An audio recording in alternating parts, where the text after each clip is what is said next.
किसी भी GIS software में या जीआईएस में, खैर सिस्टम तो आखिर में लगा ही होता है, तो जिस भी जीआईएस की बात कर रहे हैं वहां पर जो डेटा आएगा उसको हम दो श्रेणियों में बांट सकते हैं मेनली। वैसे तो बहुत सारे तरीके के डेटा होंगे, मैं आपको एनोटेशन डेटा भी बताऊंगा, इसके अलावा टेक्स्ट डेटा भी होता है, जैसे सीएसवी फाइल वगैरह होती है, ऐसे बहुत तमाम तरीके के डेटा होंगे। लेकिन मेन जो डेटा है वो है वेक्टर और रैस्टर। इसको हम डेटा स्ट्रक्चर भी बोलते हैं जीआईएस के नाम पे। कंप्यूटर साइंस का ये डेटा स्ट्रक्चर नहीं है। तो वेक्टर और रैस्टर को समझिए, क्योंकि सारा जीआईएस इसी पे बेस्ड है। पहली चीज, हमारा रैस्टर डेटा होता क्या है। आपने कभी फोटो खींची होगी और फोटो खींच के अगर आपने उसको जूम किया होगा तो आप देखते हैं कि एक पॉइंट पे आपको डब्बे डब्बे दिखाई देते हैं, ऐसे डब्बे दिखाई देते हैं। ये जो डब्बे हैं इसको हम कहते हैं एक पिक्चर एलिमेंट। तो रैस्टर मॉडल में इसी तरीके से डब्बों में, यानी कि ग्रिड स्ट्रक्चर में, यानी कि आपके रो और कॉलम में इक्वल सेल में डेटा स्टोर होता है या डेटा स्टोर होने की संभावना होती है। सबसे पहली चीज यह है कि जिस भी एरिया को आप ले रहे हैं उसको आप ग्रिड में, इक्वल ग्रिड में, ये ग्रिड की लेंथ विड्थ एकदम सेम है और इसको हम एक सेल कहेंगे, एक सेल। तो डेटा ऐसे आएगा। अब इसमें कोई भी डेटा आ सकता है। यहां मैंने आपको इमेज के बारे में बताया, तो इमेज क्या है, एक स्पेशल टाइप का आपका रैस्टर डेटा हो गया, जिसमें हर एक पॉइंट पे, हर एक सेल में ब्राइटनेस वैल्यू होगी या डिजिटल नंबर होगा, यानी एक वैल्यू होगी जो 0 से 255 के बीच में होगी, और जैसे ही आप इसको डिस्प्ले करेंगे एक इमेज की भांति वो डिस्प्ले हो जाएगी, यानी कि एक पिक्चर दिखाई देने लगेगी।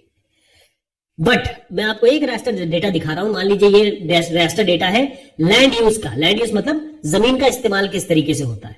अब आप देखिए, ये जो एरिया है वो ट्रांसपोर्ट एरिया है, ये जो एरिया है वो रेसिडेंशियल एरिया है, यानी ये सारे जो पिक्सल्स है कहें या फिर आप सेल्स कहें, वो सारे रेसिडेंशियल एरिया है। यहां मान लेते हैं कि ये हॉस्पिटल एरिया है या एक कह दे ह्यूमन सेटलमेंट है। तो ये सारे हमने एक ग्रिड स्ट्रक्चर में रखे।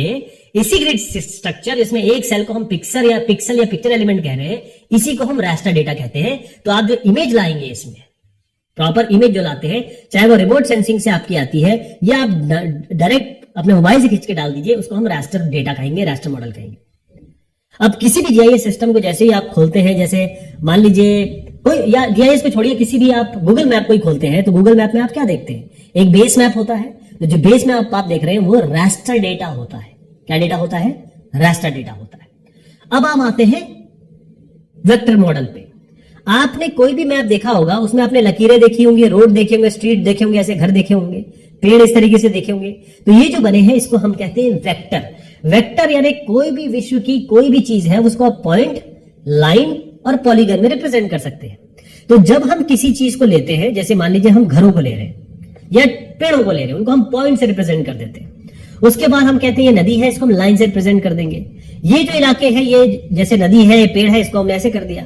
इनको हम कह देते, हम पॉइंट बना देते, तो इनको पॉइंट बना दिया।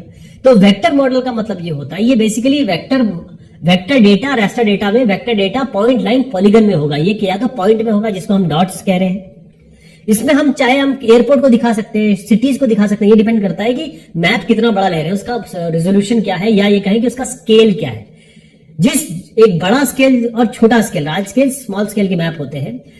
जिस मैप पे आप जा रहे हैं उस हिसाब से इसको आप बनाएंगे। क्योंकि एक छोटे मैप पे, मतलब एक ऐसा मैप है जिसमें बहुत सारी इंफॉर्मेशन दे रहे हैं हम, जिसको हम लार्ज स्केल मैप कहते हैं। लार्ज स्केल मैप में आप छोटी एरिया का बहुत सारा इंफॉर्मेशन दे, मान लीजिए देहरादून में आप सचिवालय का दे दीजिए।